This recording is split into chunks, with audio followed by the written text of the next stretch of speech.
MC 중에 유재석 씨라는 분이 있습니다. 여러분 들어보셨습니까? 예, 뭐 모르시는 분이 없죠. 우리 어르신들도 다 아시리라 생각합니다. 국민 MC죠. 이 유재석 씨는 사람의 마음을 이렇게 좀 편안하게 해주고 또 잘 경청해주고, 그래서 인터뷰도 잘 하고 또 이야기도 잘 풀어내는 그런 MC로, 잘 소통하는 MC로 이렇게 평가받고 있습니다. 몇 년 전에 유재석 씨가 책인가요? 어디서 자신이 인터뷰하고 소통하는 몇 가지 원칙, 한 10가지 정도를 이야기를 했는데, 그 중에 몇 가지만 소개하면 자신이 소통하는데 이런 원칙을 가지고 하고 있다는 것을 알 수 있습니다. 첫 번째는 어떤 원칙인가 하면, 앞에서 할 수 없는 말이라면 뒤에서도 하지 마라, 이런 원칙이 있답니다. 남과 이야기할 때 직접 대고 할 수 없는 이야기라면 뒤에서도 하지 마라, 흔히 말하는 뒷담화를 하지 말자, 이제 그런 원칙을 갖고 소통한다고 합니다. 두 번째, 말을 독점하면 적이 많아진다, 이런 원칙이 있답니다. 상대방과 이야기를 할 때 내 말이 많아지면 그것은 상대방을 배려하지 않는 것이고, 상대방의 이야기를 적게 듣기 때문에 남을 배려할 줄 모르는 사람이 되니 적게 말하고 많이 들어라, 많이 들을수록 내 편이 많아진다, 그렇게 생각을 하고 소통한다고 합니다. 셋째로는 목소리 톤이 높아질수록 뜻은 왜곡된다, 이런 원칙이 있대요. 서로 이야기하다가 목소리가 높아지면 내 원래의 뜻은 왜곡되고 오해된다는 거죠. 흥분하지 말고 낮은 톤의 목소리가 힘이 있으니 흥분하지 말자, 이런 원칙을 갖고 있다고 합니다. 넷째로는 내가 하고 싶어하는 말보다 상대방이 듣고 싶은 말을 해라, 이런 원칙이 있다고 합니다. 이게 뭐냐면 상대방의 입장에서 생각하고 말하는 것입니다. 내 입장만 주장하는 것이 아니고 상대방의 입장에서 이해하고 들을 때 원활하게 소통을 잘 할 수 있다, 그런 것입니다. 저는 이 네 번째, 이 유재석 씨의 그 소통의 원칙이 참 마음에 와닿았습니다. 여러 가지 원칙들 다 마음에 들지만 무엇보다 소통을 잘 하려면 상대방의 입장에서 이해할 때, 상대방이 이해할 수 있는 표현과 상대방이 받아들일 수 있는 언어로 표현을 할 때 우리가 소통을 잘 할 수 있다는 것입니다. 그게 참 마음에 와닿았어요. 지난주에 제가 설교하면서 5가지 사랑의 언어에 대해서 말씀을 드렸습니다. 사람은 각기 자기가 누군가 나에게 사랑한다고 표현할 때 그 말을 사랑의 언어로 들을 수 있는 고유한 5가지 자기만의 사랑의 언어가 있다는 거죠. 어떤 사람은 누군가 나에게 인정해주는 말을 할 때 내가 사랑받고 있다고 느끼고, 어떤 사람은 누군가 나와 함께 시간을 보내줄 때 내가 사랑받고 있다고 느끼고, 어떤 사람은 선물을 받을 때 내가 사랑받고 있다고 느낍니다. 어떤 사람은 누군가 나를 위해서 봉사해 줄 때 사랑받고 있다고 느끼고, 어떤 사람은 스킨십을 나눌 때, 손을 잡거나 어깨를 토닥여 주거나 할 때 내가 사랑받고 있다고 느낍니다. 그러니까 누군가 이렇게 손을 잡아주고 토닥여 줄 때 사랑받다고 느끼는 사람에게 너가 참 훌륭하고 나라고 인정해 주는 말을 하면 그렇게 사랑받는다고 느끼지 못한다는 거죠. 각자가 고유하게 가진 사랑의 언어들이 있는데 그 사랑의 언어로 우리가 소통을 할 때 서로 사랑한다는 표현도 잘 소통할 수 있다, 그런 뜻입니다. 이런 사랑의 언어를 알아야 가족들 간에, 가장 가까운 부부 사이에서도, 부모와 자녀 사이에서도 소통을 잘 할 수 있습니다.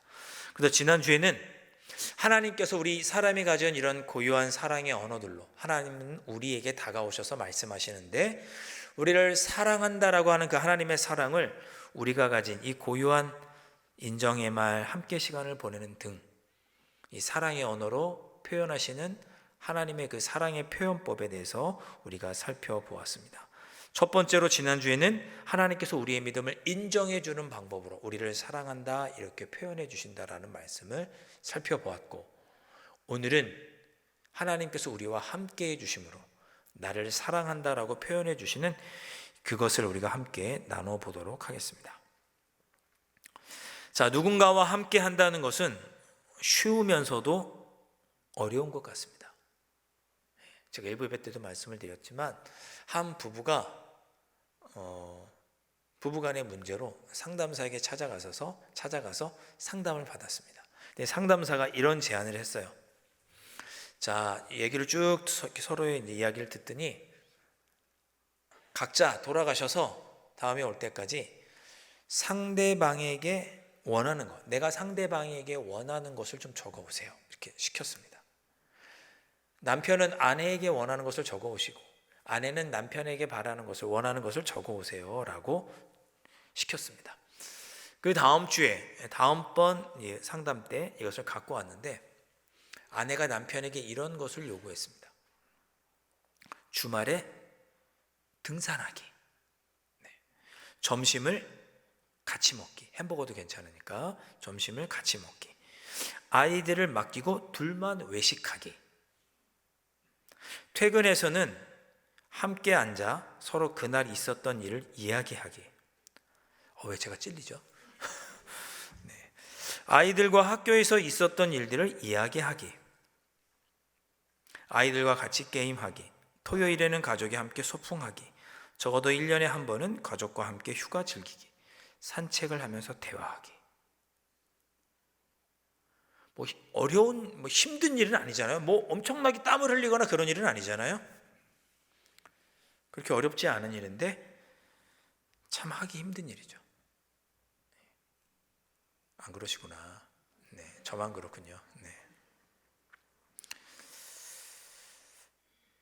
누군가 함께 시간을 보내주는 것만으로도 소통이 잘 되고 내 사랑한다는 마음이 상대방에게 잘 전달이 될 수 있습니다. 제가 여기 여성분들이 원한 것만 적은 이유는 그 사랑의 5가지 사랑의 언어에 여성분 것만 나와 있더라고요. 남자가 원하는 건지 뭔지는 나와 있지 않았고 아내가 원하는 것만 적혀 있어서 적었습니다. 남자 성도님들 오해가 없으시길 바랍니다. 네. 상대방에게 함께 할 때 우리는 그 사람이 나를 사랑한다라고 느낍니다. 하나님도 우리와 함께 하시면서 우리를 얼마나 사랑하시는지 그 사랑을 보여주시고 깨닫게 해주십니다. 그것을 잘 표현한 시편이 시편 14편입니다. 우리와 함께 계시는 하나님.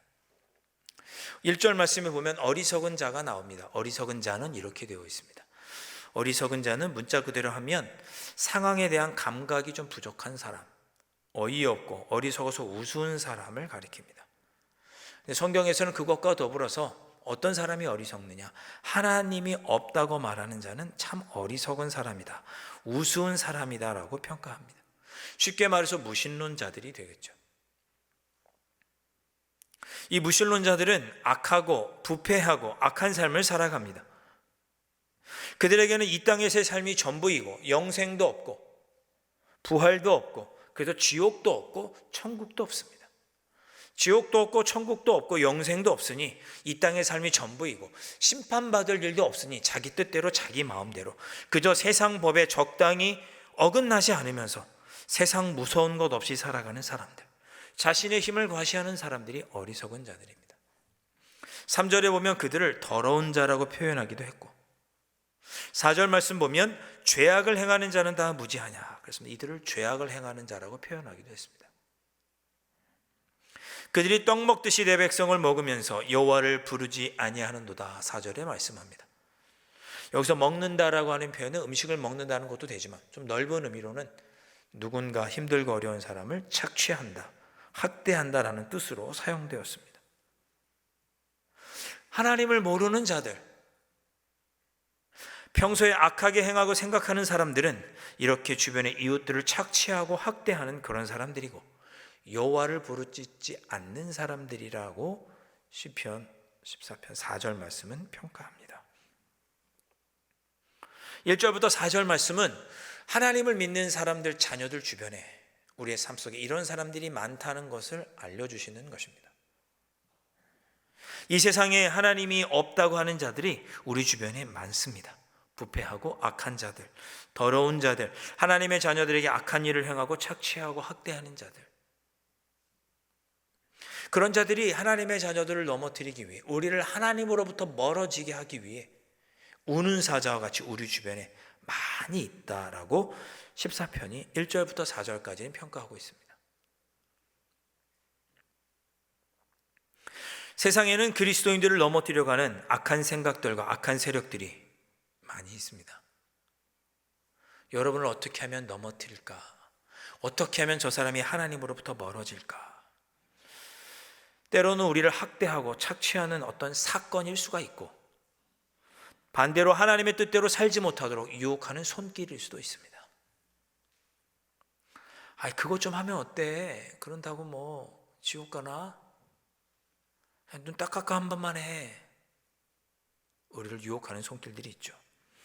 그것이 어떤 상황일 수도 있고, 어떤 사람일 수도 있고, 우리를 하나님의 자녀로 살아가지 못하도록 넘어뜨리려고 하는 이 모든 상황들, 어떤 사람, 이 모든 것을 우리는 다 통틀어서 고난이라고 부르죠. 고난.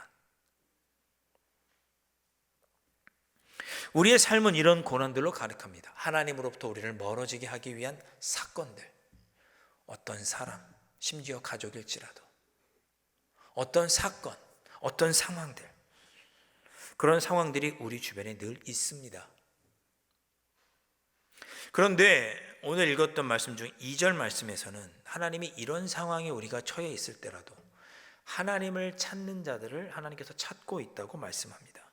2절 말씀에 여호와께서 하늘에서 인생을 굽어 살피사 지각이 있어 하나님을 찾는 자가 있는가 보려 하신즉, 우리 삶 가운데 우리를 너무나 힘들게 하고 우리를 하나님으로부터 멀어지도록 하는 그런 사람들, 그런 일들, 그런 상황들, 사건들이 우리 주변에 많이 있어서 우리가 참 신앙을 지키기 어려운 이때에도 하나님만 찾고 하나님만 의지하며 살아가려고 하는 자들을 하나님께서 찾고 계신다, 그런 뜻입니다.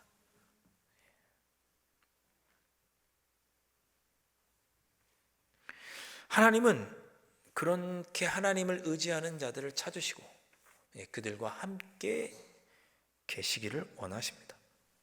5절 말씀, 희망의 말씀이죠. 그러나 거기서 그들은 두려워하였으니 하나님이 의인의 세대에 계심이로다. 아멘. 그렇게 우리가 하나님으로부터 멀어지도록 유혹하고 핍박하는, 때로는 착취하고 학대하는 그런 상황들이 있음에도 불구하고 하나님께서 우리와 함께 계시니, 의인의 세대에 함께 계시니, 의인은 누굽니까? 하나님의 자녀들이죠. 하나님을 믿는 사람들, 즉 그리스도인들 가운데 하나님이 함께 계시니까 힘들고 어려운 상황들이 다가와도 두려워하지 말아라. 그들이 하나님을 두려워하고 우리와 함께 계시는 하나님을 두려워하니 걱정하지 말라고 우리에게 권면합니다. 세상은 하나님의 자녀인 우리 곧 그리스도인들이 하나님으로부터 멀어지도록 세상에서 큰 권력을 행사하고 때로 유혹하고 핍박하고 착취하고 학대합니다. 그러나 하나님은 언제나 그리스도인들과 우리와 항상 함께 계십니다. 하나님께서 언제나 우리와 함께 계시니 우리는 넘어뜨리려고 하는 상황, 우리를 힘들게 하는 사람, 사건들과 사람들, 하나님을 모른다고 하는 악한 세력들을 우리는 두려워할 필요가 없다. 왜? 하나님이 우리와 함께 계시기 때문에. 그것이 시편 14편의 고백입니다. 이 고백이 여러분들의 고백이 되실 수 있기를 주님의 이름으로 축복합니다. 6절 말씀에 너희가 가난한 자의 계획을 부끄럽게 하나 오직 여호와는 그의 피난처가 되시도다. 그리스도인들이, 하나님을 모른다고 하는 자들이 그리스도인들을 넘어뜨리려고 할지라도 하나님은 그들의 계획을 다 부끄럽게 하시고 물리치시는 그런 분이시다. 우리의 피난처가 되신다. 시험을 받을 만한 상황, 믿음이 약해지는 상황, 삶이 곤고하고 힘들고 어려운 상황에서도 하나님은 우리와 함께 계셔서 우리의 피난처가 되시고 그런 악한 자들의 계획을 다 물리치시는 하나님이시더라. 그 하나님이 우리와 함께 계시니 그 하나님 붙잡고 승리의 삶을 살아가기를 권면하는 말씀이 시편 14편의 말씀입니다.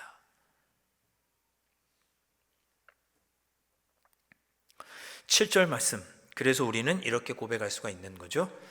이스라엘의 구원이 시온에서 나오기를 원하도다. 여호와께서 그의 백성을 포로된 곳에서 돌이키실 때 야곱이 즐거워하고 이스라엘이 기뻐하리로다. 할렐루야.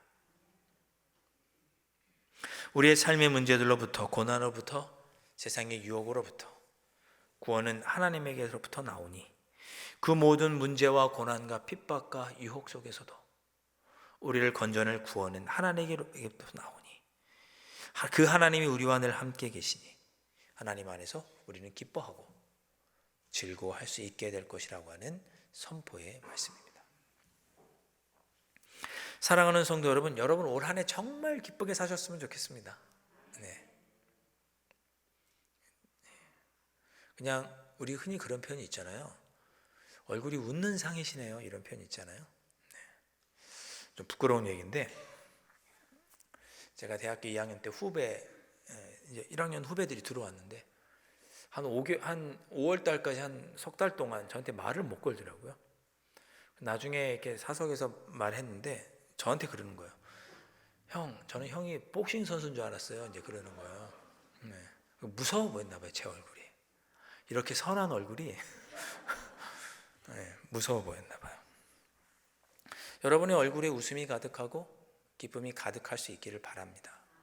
근데 그것은 우리의 삶에 고난과 어려움이 없어서가 아니고 그것들은 여전히 있지만 하나님이 함께 계시니 그래서 내가 그 하나님으로 말미암아 기뻐하고 즐거워할 것을 소망하기에 기쁘고 즐거운 2024년이 될 수 있기를 주님의 이름으로 축원드리는 것입니다. 신학자 칼 바르트는 성경에 관해서 이런 이야기를 한 적이 있습니다. 성경은 과거의 일이다. 그렇죠. 성경은 과거의 일이죠. 그때 역사하셨던, 과거에 역사하셨던 하나님에 대한 이야기가 성경입니다. 그런데 그와 더불어 우리는 믿는다. 그 과거에 역사하셨던 하나님께서 동일하게 오늘 우리의 삶 속에 역사하실 것을 믿는다.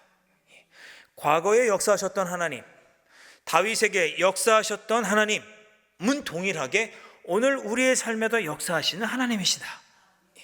이것을 믿는다는 거죠. 다윗이 어떤 사람입니까? 10년 넘게 사울에게 쫓김을 당해서 여러 번 죽을 뻔했던 사람, 한때 골리앗을 무찌르고 인생의 최고점을 달랐던 사람, 그러나 땅끝 모르는 곳으로 추락했던 사람, 엄청난 죄를 저지르기도 했고 영역의 세월을 살았던 사람이 누구냐면 다윗입니다. 인생의 굴곡이 없었던 사람이 아니고 저 높은 곳에서 저 땅바닥까지 인생의 굴곡을 겪었던 그 사람 다윗이 뭐라고 고백했느냐? 하나님이 나와 함께 계시니 내가 거기서부터 구원받고 기쁨과 즐거움이 가득하라고 그가 고백하였던 것이 시편 14편입니다. 그렇게 다윗에게 역사하셨던 하나님이 오늘 나에게도 동일하게 역사하실 것이니 나와 함께 하실 것이니 나는 기쁘고 즐겁게 살아갈 수 있을 것이다.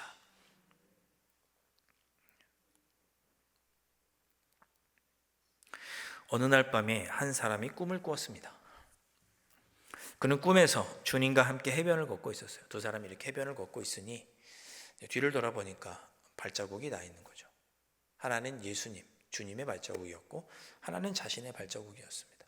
근데 발자국을 쭉 이렇게 둘러보니까 두 개의 발자국이 걸어다가 어느 순간에는 하나의 발자국만 보이는 거예요.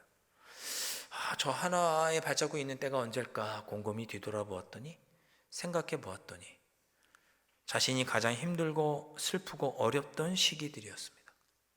그래서 주님께 물었죠. 주님, 제가 당신을 따르겠다고 했을 때 늘 저와 동행하시겠다고 약속하지 않으셨습니까? 그런데 왜 가장 힘들었던 순간에는 한 사람의 발자국밖에 없는 것입니까?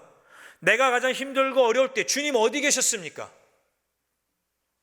이 대답 여러분 다 잘 아시잖아요. 나의 사랑하는 자야, 나는 결코 너를 떠난 적이 없단다.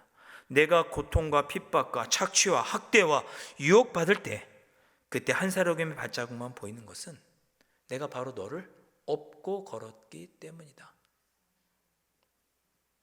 하나님은 늘 우리와 함께 계신 거죠. 늘 우리와 함께 계신데 힘들고 어려운 상황이 생기면 하나님이 나와 함께 계시지 않는다고 내가 오해할 뿐인 거예요. 이사야 41장 10절 말씀, 두려워하지 말라, 내가 너와 함께함이라. 놀라지 말라, 나는 내 하나님이 됨이라. 내가 너를 굳세게 하리라. 참으로 너를 도와주리라. 참으로 나의 의로운 손으로 너를 붙들리라. 아멘. 하나님께서 우리와 함께 하시면서 우리를 붙잡아 주시고 넘어지지 않도록 해주시고 도와주시고 힘주시고 세워주시겠다고 약속하십니다. 그런데도 불구하고 그런 하나님에 대해서 나와 멀리 계시다고 오해하는 나만 있을 뿐이에요. 하나님은 늘 우리와 곁에 계십니다. 여러분 잊지 마십시오. 여러분 곁에 하나님이 늘 함께 하십니다.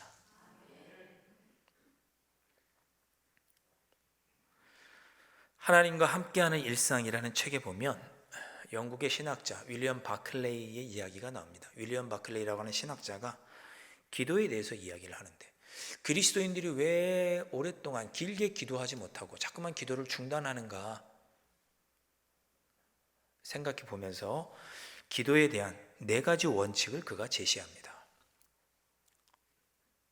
여러분 한번 그의 원칙이 절대적인 건 아니지만 여러분 한번 들으시고 여러분의 기도의 생활을 한번 돌아보시면 좋겠습니다. 이 4가지 원칙이 뭐냐? 첫째, 기도는 하나님이 우리를 위해 무엇인가를 하시는 것이 아니라 우리가 스스로 그 무엇을 할 수 있도록 도와주시는 일이다. 부모가 자녀에게 숙제를 대신해주면 자녀에게 도움이 안 되겠죠? 자녀가 숙제를 잘 할 수 있도록 도와주는 역할이 부모의 역할이지, 숙제를 대신해주는 역할은 아닌 거죠. 현명한 부모는 자녀가 스스로 할 수 있도록 도와주는 사람입니다.